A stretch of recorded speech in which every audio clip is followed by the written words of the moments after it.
Good morning, everyone.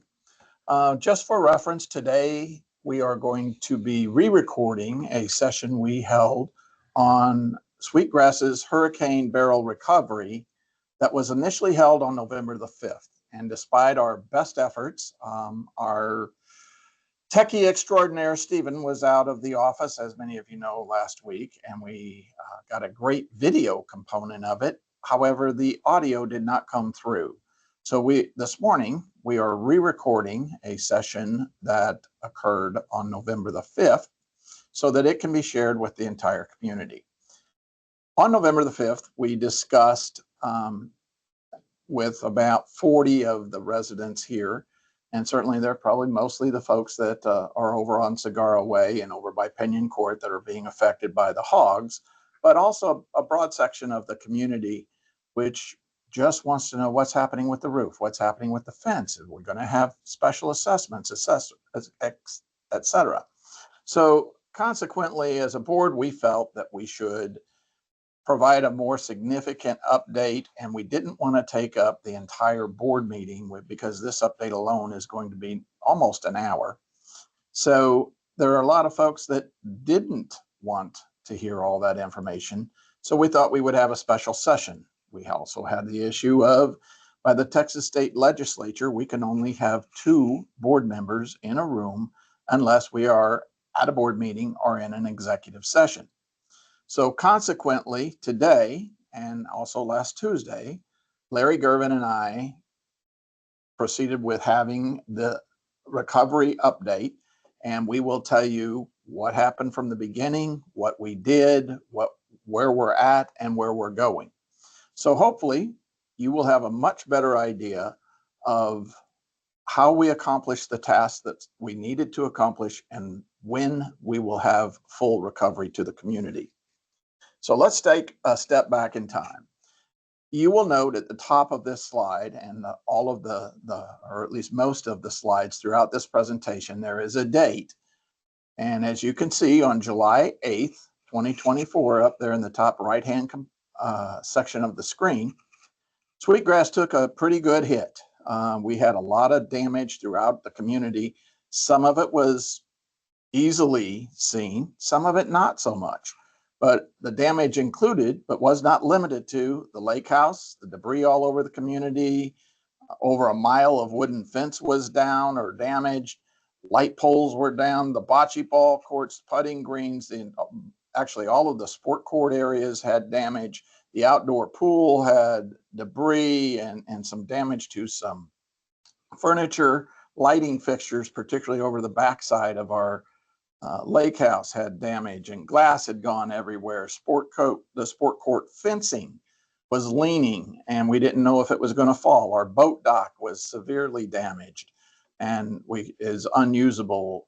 We had trees down, we had doggy stations down, we had water intrusion in the lake house. So first of all, we kind of had to say, all right, let's set up what we're going to do first. The very first thing you do when you have a significant damage is you reach out to your insurance company, and in this case, companies. On July 9th, we did exactly that, and we got instructions from them that we were to take immediate action to guard against any further damage and quarantine any affected or dangerous areas. So we needed to close off those areas that folks could get hurt and or additional damage could occur. However, they also said, do not begin repairs or remove items or debris unless it was a safety concern. So to think about it, they kind of said, make sure nobody gets hurt, get all that stuff out of the way, but don't touch anything. So we were in kind of a quandary there for a few days. But the one thing we knew we had to do was close the lake house. Our priorities as a board and quite frankly as a community was the safety of our residents, employees, and visitors. We had debris everywhere. We did not know the state of our roof. Was it going to collapse? Were we going to have continued storms or things that would blow around? Secondly, we wanted to ensure that we did the appropriate things to ensure the financial integrity of our community. Our community has had a long history of being in a very sound financial position, And we wanted to work with our insurance companies, our contractors and such to make certain that we did it most cost effectively, but also most expeditiously. We wanted to communicate with our residents and make sure you knew what was going on. And also, we wanted to provide residents access to the amenities just as quickly as we could, while providing full restoration to all of Sweetgrass. So at the end, we wanted Sweetgrass to be as good or better than it was before the storm. So we took some precautions and we closed all of the amenities. And you'd say, well, why did you have to close the pool? Why did you have to close the tennis court or whatever? The size of the storm spread across the entire campus or community that we have here. We had debris, and we didn't know if there was glass in the pool because many of the light fixtures across the back had blown out. We didn't really know what we were dealing with for several days. As I said previously, we had contacted the insurance companies on the 9th, but it took a couple of days for the first adjuster to show up. The reason for that is, if you think about it, this happened to a very widespread geographic region around Houston. They had to bring in adjusters from all over the country. During this time, we again were instructed not to remove the debris, fearing the removal could cause further damage if we had it removed by folks that weren't professionals. We had significant damage on the roof, the fence, the light pole, and the sport courts. Those are the 4 primary areas that the damage was the worst. Certainly not the only damage, but those were the areas that we knew we needed to tackle relatively quickly. So on July 10th, we actually began our recovery. At the lake, as you can see in the picture, it actually began to subside a bit. We began to meet with the insurance adjusters. Our staff, in the meantime, was cleaning up the lake house, documenting damage because we had to survey the entire 500 plus acres that we have here. We began pressure watching and picking up the trash and debris that was okay by the insurance companies as they approved it. We had to steam clean carpets, and we had to clean outside walls, paint as needed. We had more than probably 50 to 100 vendor calls. We had to prioritize which ones we wanted to contact first, which ones we were going to schedule first. And then we had equipment that we had to get, the steam cleaners, the dumpsters, and all of that sort of thing. And then we began removing the sport court debris because we believed that we could open those first. And indeed, just 1 week after the storm, the sport courts were reopened. If you will remember, those sport courts had the leaning fences. We had to have an engineer come out and say, are those fences going to hold? Are they going to fall on somebody? We also were able to document that we were very, very lucky that the pool did not get glass in it. As you can imagine, trying to find glass in a pool is a challenging thing, but we fully swept the pool, cleaned up all the furniture, and were able to reopen basically most of the outside amenities, minus the bocce ball and putty green, on July 15th. And on July 23rd, just about 2 weeks from the date of the storm, the lake house reopened during regular hours. Everybody will remember back that the 24-hour access could not be granted because we only had one fire exit through the area in the gym because there was roof damage outside the aerobic room. So that was quite a challenge for some folks. They wanted to be able to get back to their normal lives very quickly, and we just weren't able to accommodate that at that time. But literally within 2 weeks, we were back opening, and for all intents and purposes, for most everyone, life kind of returned to normal. However, that also brought some challenges. Once our lake house opened, our entire team was now back to their normal jobs. Everybody wanted the chairs set up. Everybody wanted the place clean. Everybody wanted to make reservations and move on with life.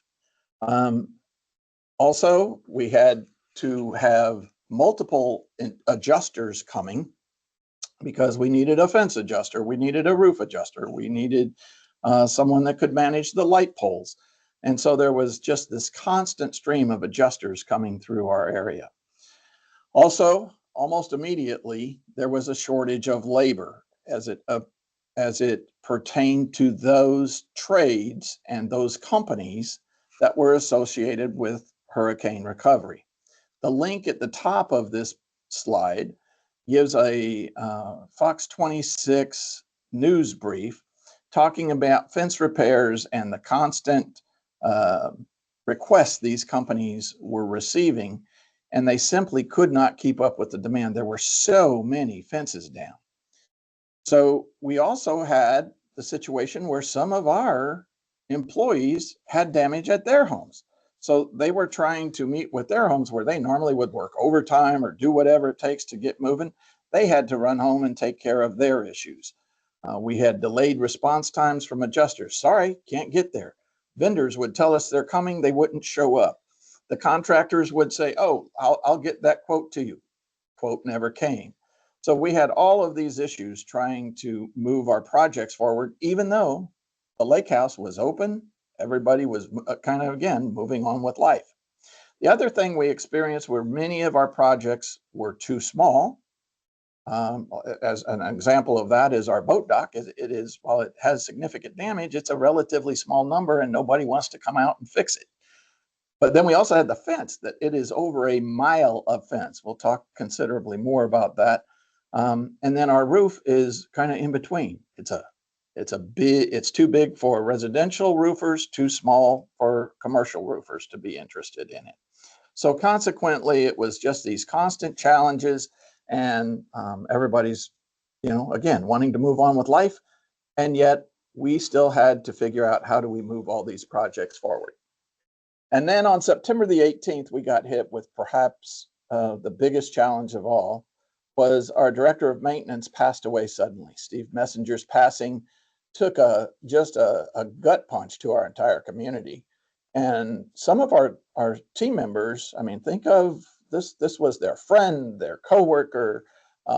Steve was, for everybody that knew him, he was the guy, right? He would fix anything, he would help you, he would make you laugh. And suddenly he was gone. And actually, as of last week, some of our team members are still struggling. They had an offsite day, a grief session, if you will, simply because they're struggling with how do I move forward without my friend. And so consequently, if you think of, you're trying to recover on construction projects, and yet your director of maintenance is not only not there, he's the guy that knew where everything was. He knew how it was put together. He knew who had worked on it the last time and how much did we pay. All of those things that were at instant access suddenly were, let me go back and look at the files. Let me figure out what we did. So that was a pretty significant hit to us. At this point, I'd like to turn it over to Larry Gervin. He's the guy with all of our numbers, and talk about what our insurance claim coverage is, our deductibles, and where we stand. Larry? Thank you, Dan. It's all laid right out here. We'll have two slides on this, but the first one shows us that on the main premises, the building coverage is just a little over $9 million. The wind hail deductible of 2% comes to $196,000. The premises, which we call Building 3 dock area, is insured for $38,000. The deductible on that is $2,500. And then the rest of the property, or the whole community areas, trees, light poles, those kind of things, we are insured for $4 million. The deductible was $21,000. So we had plenty of coverage. The other unique thing at this point was that we had just changed insurance companies. This new insurance company had to just be shaking their head, while the other one was, they just were thankful because they were no longer responsible for us. Go ahead, Dan. As we move along, The replacement cost, and you'll see RCV located, was $124,500 roughly. The actual cash value was $122,259. The if you remember back on the deductible, we're looking at $196,000. So that tells us we have no insurance fees coming in to cover that part of it. The same thing is true on the boat dock. At the boat dock, the actual cash value is $1,950 roughly, and it's also the same as the replacement value. The deductible on that was, I believe, $2,500. And so once again, no insurance coverage there as far as us receiving monies for the damage that everything had incurred. Looking at the rest of the property, the fence, the light poles, the trees, and everything else connected with the outside of the full community, we have a replacement value of $228,000. The actual cash value was $221,000, and the deductible on that was $21,000. That left us with just short of $200,000 to start working on replacing, repairing what had been damaged by Hurricane Beryl.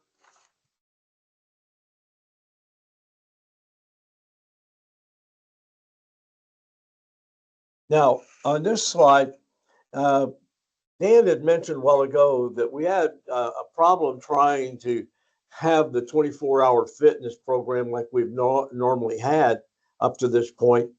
And folks wanted to get back to their regular routines. So one day, the staff, all of us went out and we were standing out there looking at how we could fix the problem. And as we were looking, Bruce Gilman looked at it and he said, and you got to understand, Bruce grew up in the Brooklyn area. So to him, there was an automatic fix. You put up trestles. If you think about it, you go to Vegas, you go to Austin, you go to Chicago, New York, buildings are always under repair and you're always walking under trestles. Trestle was built, I think it took about 4 or 5 days, and the cost was insignificant, and we were back to 24-hour fitness classes. So really that area is one of the things when residents speak, we really do try to listen. So the first complaint came in on September 12th to us, and by the 24th, we had the issue solved. So next issue that came, believe it or not, no hogs showed up, and then all of a sudden somebody let the hogs out. On October the 13th, Frenchie and Sherry Broussard got damage to their backyard, and the hogs came in through an area of down fence.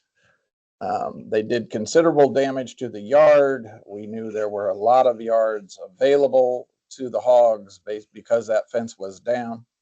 And we immediately went to work to, what could we do? Could we do something for Frenchie and Sherry? How would we protect the other yards? And then you also have to remember, HOAs are bound by certain regulations set up by the state legislature, as well as our governing documents.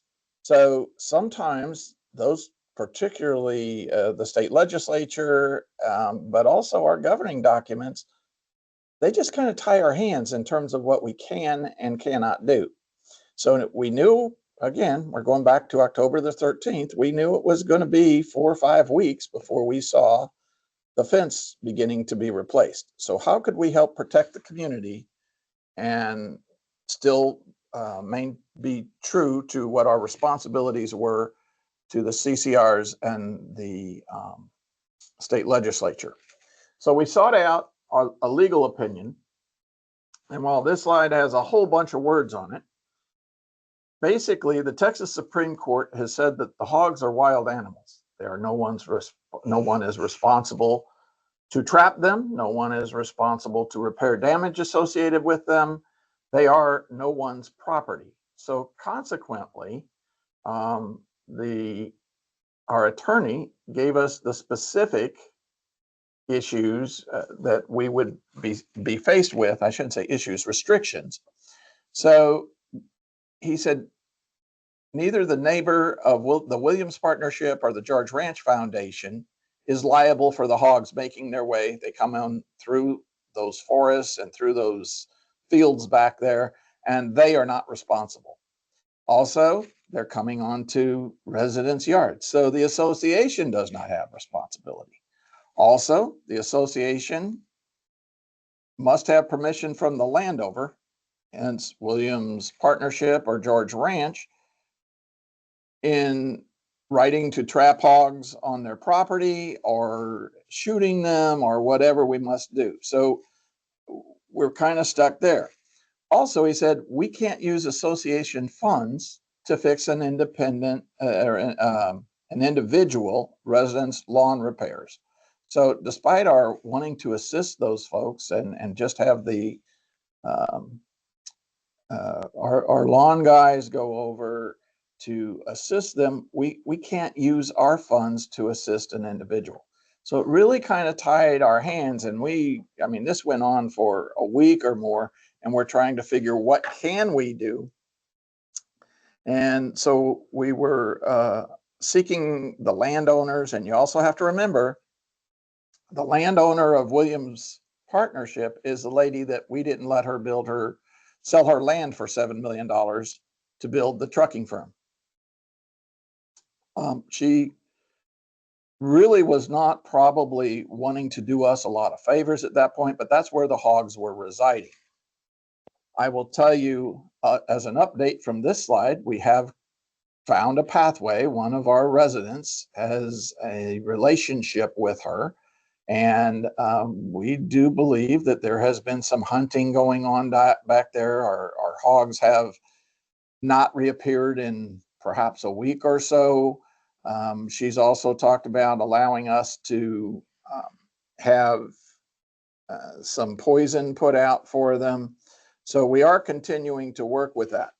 But I wanted to go over the area that we are concerned with. So if you look at the map on the right, that fence line is highlighted in blue, and the section to the far right is Cigar Way. So that is where the primary issues have been with the hogs. However, they have now, because we put a chain link fence out along the Cigar Way, they're making their way down to the Pinion Court area where there is open area for them to get into Sweetgrass.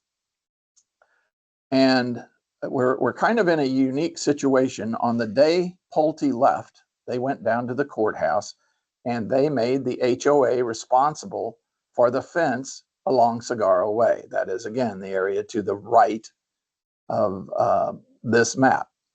However, the land that it sits on actually belongs to the resident. Immediately outside that fence, the land belongs to the Williams Way partners. So consequently, even though we're responsible for the fence, we own no land, nor can we go on the residents to trap, nor would they want us to trap on their side. And the same way on the Williams Ranch Way side, we have to get their permission. We cannot shoot coming from the Cigar Way, because if a bullet would ricochet off of a hog or something, it would be headed to the highway. There's just all kinds of reasons why we can't do that. Within the forested area out there, hunters can go out there, but we do not have permission to go on their land.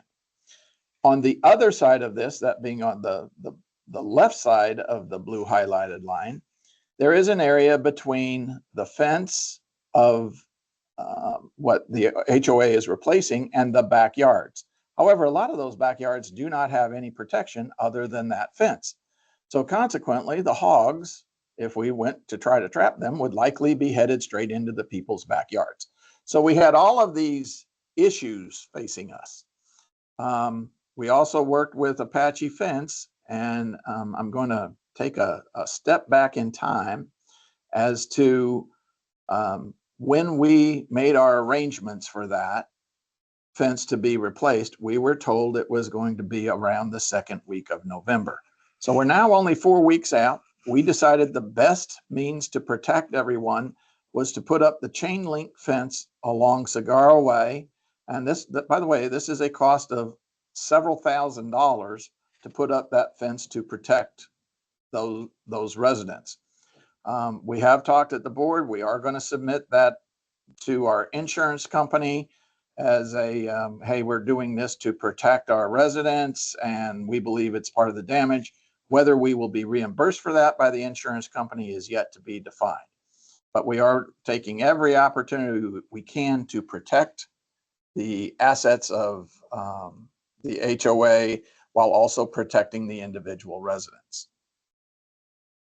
So where are we today? As of last week on November 5th, when this session was originally recorded, we still had the fence replacement. Again, I want to remind everybody, this is a mile of fence. And if you haven't gone out and looked at it, walked it, or whatever, that fence seems to go on forever. The roof repair, you might say, well, why is that thing still hanging out there? I'm going to cover that, or actually Larry's going to cover that here in just a few minutes. But we had some really significant issues and complications with that. We still have some smaller initiatives. The boat dock, we, quite frankly, you have the picture of it here. It is such a small project. It doesn't look all that small when you look at it, the dock's sitting down in the water. But the fact of the matter is, it's so small, a lot of the dock companies, they have much larger projects and they don't want to drive 45 minutes or an hour to come out here, A, to just give us a quote, and B, to actually perform the work. So we are beseeching everyone in the community, if you know someone that has the appropriate credentials to fix a boat dock and runs such a company, we would be thrilled to have them, because we are really struggling to find someone that will make those repairs for us. So now we're going to go into where we at in terms of, so this is where we're at today. What's going to happen between now and full recovery? And then when do we see full recovery being accomplished? So first of all, let's talk about the fence timeline. What most people don't realize is much of this fence was really in pretty bad shape to start with. The board had looked at approximately $180,000 replacement, but that was not going to be probably more of a repair than a replacement, because some of it was still in great shape. Some of it was not. Beryl actually maybe even helped us a little bit as it comes to the fence in the long run, because we got a couple of $100,000 for much of it having to do with the fence being down. So now that entire fence, instead of looking like the usual Texas patchwork fence where some of it's new, some of it's old, it will all be brand new in new maple wood and Cedar wood. Cedar wood. And it will be look exactly like it did the day it went up. So where are we at? On November 11th, we got the proceeds from the insurance company. So we really couldn't proceed. You don't want to spend $300,000 of your money until we're sure we're going to get the money from the insurance company. Also on November 11th, we forwarded the quotes to the finance committee for their recommendation. So on the 16th, the board authorized the $300,000 for the full replacement of the fence. On September the 19th, now again, you need to go back in time. There are literally probably thousands and thousands of miles of fence being replaced all around the Houston area. Texas Apache Fence, who was awarded the contract, put us in line. At that time, there was about an 8-week lead time. And actually, I just as of today, or as of last Tuesday, I should say, the day this was originally recorded, I reached out to 2 other companies and one being Missouri Fence, and one is another more local guy. And he said that throughout most of August and September, he wasn't even answering his phone, because if he answered his phone, people were wanting to come out for estimates, and that stopped him from actually doing the repairs that he had promised people to do. But he said that he was between 8 and 10 weeks at that time. So our 8-week lead time, we got in line, if you will, on September the 19th. On October the 4th, we paid the deposit, signed the contract, and we are currently have a projected start date of sometime today, tomorrow, the next day, if you will, of 11 to 11:15. So we are actually a little bit ahead of time. We're running about 7 weeks. Going back to the fact that this is a mile of fence, the projected completion date is January 18th. It is our intent to work with Apache to have them start at Cigar Way and to secure the fence each night as they take fence down, not taking the whole Cigar Way down at one time, but beginning to repair multiple lots at a time. But the chain link fence will be put back in place each night to protect the homeowners as best we can throughout this period. Now I'm going to turn it back over to Larry and let him tell you about all the issues we've had with the getting the roof repaired. Thank you, Dan. Well, we'll start with the blue tarp. We've had people from time to time, residents wanting to know, why was it tarp? Why wasn't it tarp? Well, the truth is, in the beginning, we weren't sure. So we tarped it to protect what we thought might be damaged inside. The cost of that tarping, coincidentally, is about $1,500 per tarping. And as of last week, we had our 8th retarping of it. And we also know now that no further damage could happen underneath of that tarping area.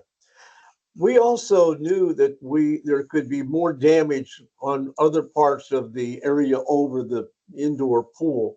Dan and I had the opportunity to get together. We discussed it, and Dan was able to find a commercial roofer who did not really bid on the property, but was willing to help the company awarded, which was Ochoa Roofing. And as it turned out, the commercial roofer and one of the Ochoas have done business together. And so they, as of last week, were able to go underneath of the entire roof area over the inside pool. I'm not happy to report to you that what happened in there is that all the area over the inside pool area is damaged, but it's not damaged by the storm. It's the heat of the water and the protection over the pools failed, and you can look there and see rotted wood.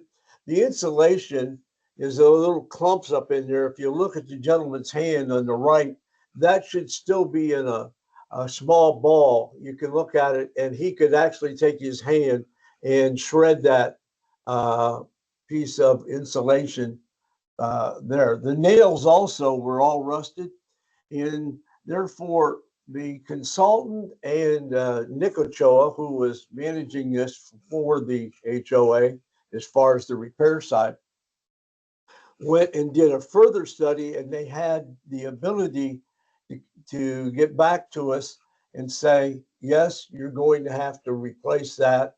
And they gave us a plan of action of how they would do it. The plan was that last week we would have our pricing in. Unfortunately, the pricing lady, I sent a note to Dan, she contracted COVID and was not in the office. We went to the consulting gentleman's office, and as you might suspect, they're still doing commercial work, and so they were unable to give us the bid. That's the negative side of it. The positive is that last night I was able to send my fellow board members a note that the estimate will be in probably by late this afternoon.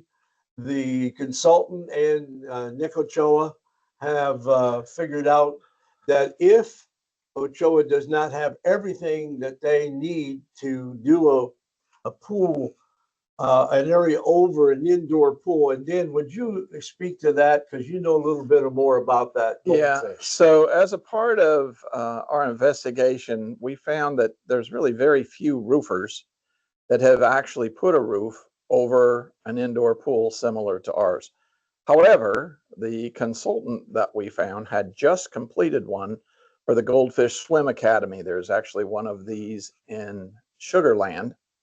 They have put up 170 Goldfish Academies. It is a franchise network of swim schools, and they gave him very specific requirements for how their pool needed to be protected, their roof needed to be protected as it goes over a pool. And you have to have a moisture barrier, because as all of that heat, all that humidity comes rising up, without the moisture barrier, it just goes right to the wood, which is unfortunately what we had. I know some questions are probably going to come up. Well, why don't we go back to Pulte? Because clearly it was not put in appropriately the first time. Unfortunately, our statute of limitations on this, and we've checked this out, and again, all of these things keep coming up, and that's why the roof isn't done. But our statute of limitations cannot be extended just because we now have damage. There's a further good news on this, Dan, as of yesterday, is that it looks like most of the material will be available. Once again, the consultant has agreed to help in any way possible. And the barrier that Dan was talking about, the one that Ochoa had given in his first bid, was appropriate and could be used. So the cost in the bid we had is at the worst, it looks like it's going to be about an extra 100 to 200,000 to do the whole roof. But we need to do that because we don't want to have to come back and do something again in a year or 2 years. Let's do it one and done and do it right. And I think before we move on, there's one little area left is when they take that roof off, we still don't know what's underneath there. Is there damage to the roof decking? Are there rust spots? Are there nails or connectors that have rusted up there? It appears that's the big fear. It appears as not, but we won't know that until the roof finally comes off. Dan, is this a good time for us to tell them about the closure period? Yes. So, and please keep in mind, we're sharing with you everything we know right now. As of right now, and this is we're taking the consultant's view, we're taking the roofing view, everything that we know, we believe the closure will be limited to 1 week. We do not know what week that will be, but they have told us they do not anticipate, imagine putting a roof on the size and magnitude of what that project's going to be, but we will not need to close the roof or close the pool during that entire period. However, during that very short term of a week or so, we will only have the one exit, and they will be right over where the whirlpool in that area is. So we will need to close it perhaps for a week, but they said it could actually even be shorter than that. So we're making every attempt possible to expedite that work in a manner that limits the downtime of the pool. Very good. So when are we going to get all done with this? We're currently projecting that the full recovery will be completed sometime in January of 2025. Remember, we got about 8 weeks of fencing to put up. We've got 6 to 7 weeks of roof. We anticipate the roof replacement will begin sometime next week, around the 15th to the 22nd, or in that range. And that's a 6 or 7 week project. So we're hoping that by mid to late January, we will not only be back to what Sweetgrass was, but we'll actually be better. We'll have a new fence, we'll have a new roof. Um, Again, the one project that we're still struggling with is the boat dock. And we're putting out a little plea. If anybody knows somebody that can assist us, it's not that we're not working on it, but it was not the highest priority. But as we wind down these other projects and get them contracted for and the work begins, we will be really trying to wrap that one up. The one other thing that I think we certainly want to make certain to mention is we have not closed our claim with the insurance company. As we put on the roof or we do the fence, as I mentioned earlier, or can we turn in the chain link fence? So as we find, and if we find any other damage, we will not close our insurance claim until such time that paradise is back to paradise. And the other thing I think is, as long as we're given some, using the word paradise, one of the things that has happened in the 12 years that we've existed out here at Sweetgrass, we have built the reserves to a very strong number. The reserves prior to Beryl was $1.6 million. Whatever this is going to cost, and we won't know until we get all done, we have the money in reserves to do the work that's needed. Somebody has said the other day during the original taping of this, well, what about special assessments? There is no need for special assessments for this all of this work and these projects. There's enough money in the reserves to handle the damage costs that we have. We've already paid for the street lights to be put back up. We're working. We made the deposits now for the roof and for the fencing. So I just wanted to make sure that people know that everything financially is taken care of for us. Yeah, I for think this project. perhaps the caveat to that is we live in a hurricane-prone area. Yes. This won't be the last one we experience. So over time, it doesn't have to be done this year. It doesn't have to be done in 2 years or even 3 years, but we do need to replenish those reserves. So when we get hit again, we are financially prepared, both operationally, financially, mentally, to be able to tackle the type of projects that we're discussing here today. And that is already underway. The Finance Committee and Kelly and I have been working on it to look at ways to present to the board additional ways to fund the reserves. And I think something will be coming out after the first of the year that'll reflect very positively on that. Okay, well, we thank you all for your time today. Again, Larry and I are around the lake house, Jim, Kathy, Bruce. We are available to you if you have questions about this presentation or what our response was. I will say this in closing. I think we probably did a great job the first 8 weeks, 10 weeks of our recovery efforts. But as time went on, maybe this presentation should have occurred earlier. But it just seemed like we were always a week away. We're almost there. We're going to get it done. And then we just kept getting delay after delay. So if we've got kind of a fault to or a blame to take, we really do want to communicate with you, and we will make a better effort at that going forward. And I'd like to say thank you to Stephen for helping us put this back together. Because when you called me and told me that there was no voice in the first video, I thought, okay, where's Stephen? That was my first thought. And somebody said, on a cruise. So welcome back, Stephen, and thank you. Thank you all. Everybody have a great day, and just know that we're working to get your Sweetgrass back to where it was.